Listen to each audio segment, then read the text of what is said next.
The Justice Department changes course on Obamacare.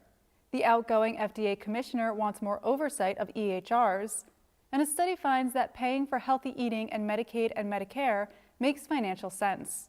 Welcome to This Week in Managed Care. I'm Laura Jost. The Trump administration will follow the lead of a federal judge in Texas and call for the entire Affordable Care Act to be overturned. Monday's change of position could leave millions without insurance and reportedly came despite objections from HHS Secretary Alex Azar and Attorney General William Barr, according to Politico. Reaction from America's health insurance plans was swift.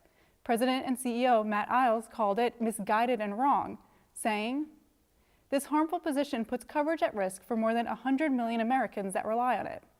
We will continue to engage on this issue as it continues through the appeals process, so we can support and strengthen affordable coverage for every American." The change means the DOJ will no longer defend the ACA in court, and that could derail Trump's efforts to rein in drug prices. Many of the president's ideas for cutting drug costs would be run from the Center for Medicare and Medicaid Innovation, which was created by the ACA.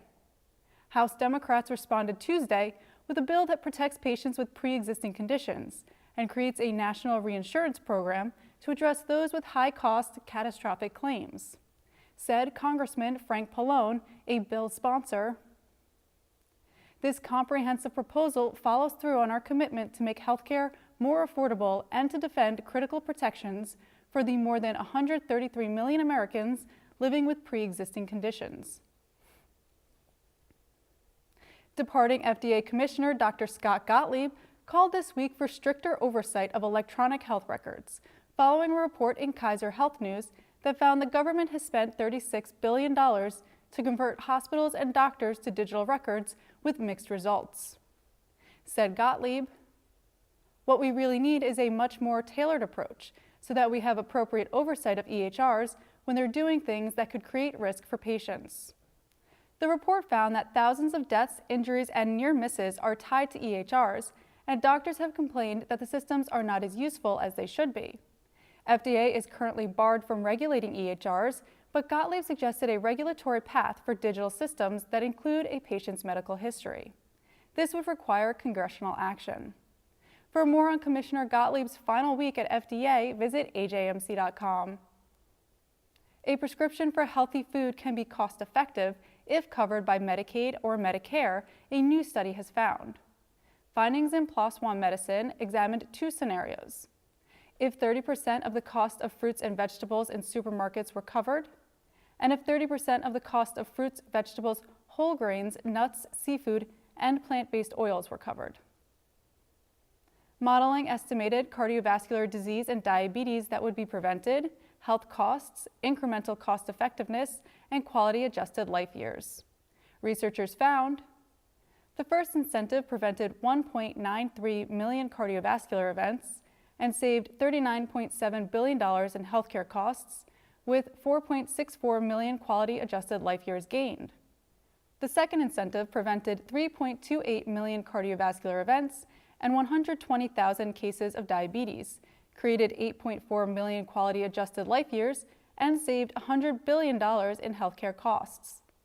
Said co-author Dr. Yu-Jin Lee of Tufts University, "We found that encouraging people to eat healthy foods in Medicare and Medicaid, healthy food prescriptions, could be as or more cost-effective as other common interventions, such as preventive drug treatments for hypertension or high cholesterol."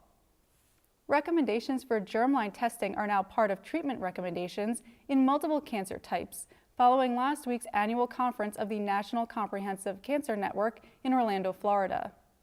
Recommendations in prostate, pancreatic, and ovarian cancer were updated to reflect new studies and approvals that rely on testing for BRCA mutations, among others. Immunotherapy treatment in non-small cell lung cancer should be guided by PD-L1 testing, said Dr. Matthew Gubbins of UC San Francisco. PD-L1 testing is really the name of the game. For full coverage of the NCCN meeting, visit ajmc.com. AJMC was in San Diego this week for the annual meeting of the Academy of Managed Care Pharmacy. Dr. Amy Tharaldson of Express Scripts offered her overview of the specialty drug marketplace and predicted savings from biosimilars in the next few years, despite the problems these drugs have had reaching the market. She noted that 8 new biosimilars are in the approval pipeline this year. For full coverage from the AMCP meeting, visit ajmc.com. For all of us at the Managed Markets News Network, I'm Laura Jost. Thanks for joining us.